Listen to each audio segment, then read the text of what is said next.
Army officials say a search operation is underway for 4 U.S. soldiers in Lithuania. The Army says they were conducting scheduled tactical training there.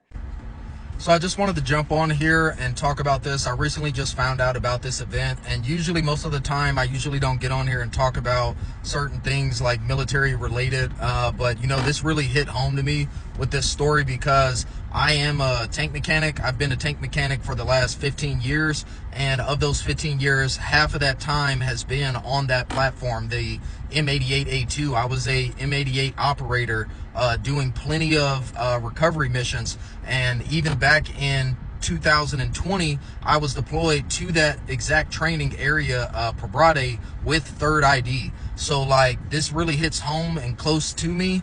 And you know, it's a little confusing too, like how that would go down, but I also, having that experience and knowing what that being familiar with it, I can understand how it could have happened, you know. But it's just a sad thing. The latest that I've heard on it is that they did locate the vehicle, but they are still trying to find the soldiers themselves. There's 4 soldiers that are missing, and I haven't heard whether these soldiers are dead or alive, you know. So you know, just knowing that the recovery missions, I know that recovery missions are very intense, especially when you're talking about heavy recovery missions on the M88 platform. You're towing a lot of times tanks, Bradleys, a lot of things like that. So a lot of training and experience goes into being the operator of these, and a lot of training and planning goes into doing a recovery mission.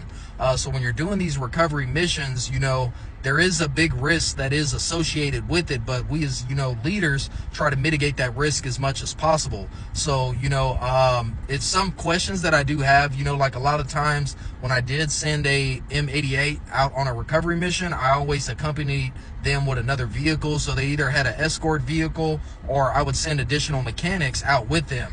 You know, I've been in charge of many maintenance teams, and that's just kind of like how I've ran operations in the past and stuff like that. But that training area is really bad as far as terrain, like really swampy.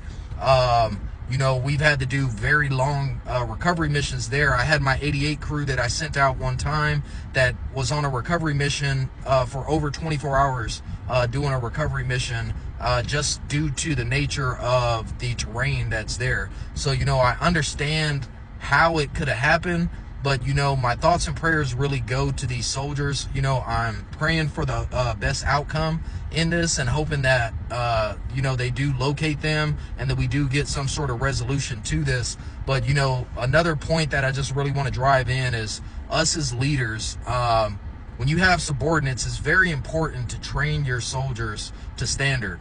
Training in the military is supposed to be real world. It's supposed to simulate being in a combat environment, but you know, this training that you do can go from training to real world really fast. So you need to make sure that you are experts within your field in everything that you're doing.